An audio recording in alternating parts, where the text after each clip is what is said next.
First, it is important to understand that there are different types of false information, and the purpose behind any false statement or message can play a critical role in how to deal with it.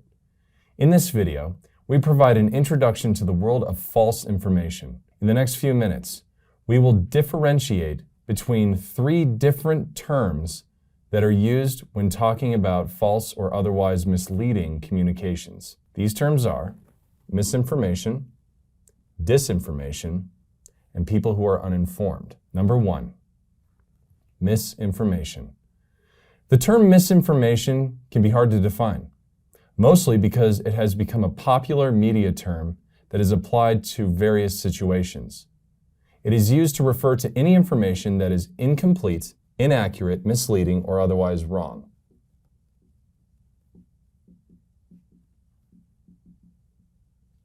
But it is also commonly used to refer to things like rumors or conspiracy theories. A more precise meaning of misinformation would be false information that is spread regardless of intent to deceive.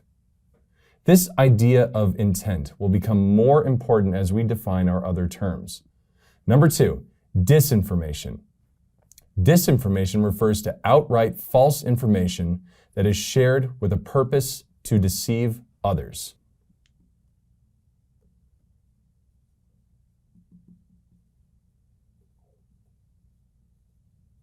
Here we see the key difference between misinformation and disinformation. Misinformation does not involve an intent to deceive or fool, while disinformation does.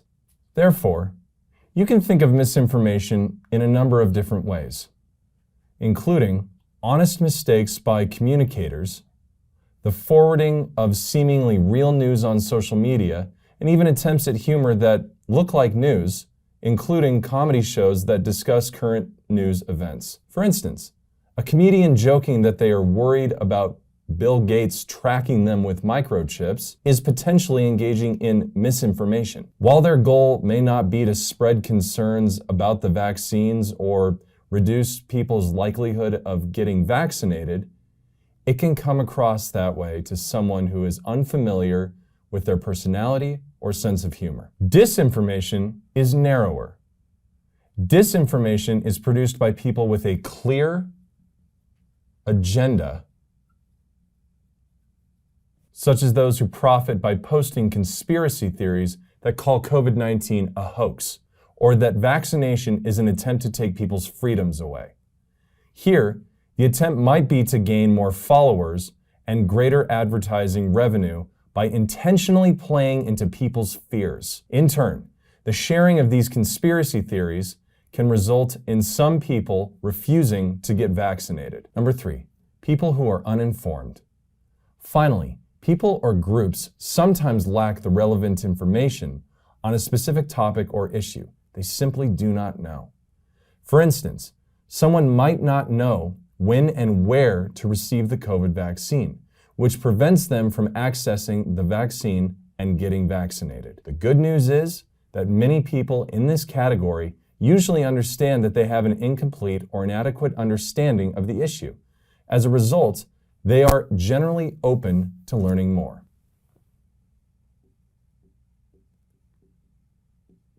So, in many ways, lacking an understanding is preferable to becoming a victim of mis or disinformation.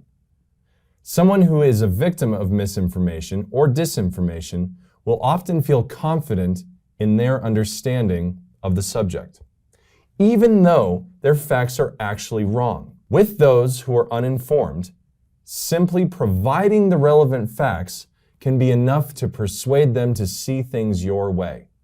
However, the other groups need to be persuaded to change their opinion. And what makes this persuasion difficult for a communicator is that they might be resistant to new information and skeptical of your messaging. These are points we will return to in a later video, focused on the barriers to misinformation correction. In summary, this video introduced some important terms for understanding the world of false and misleading information.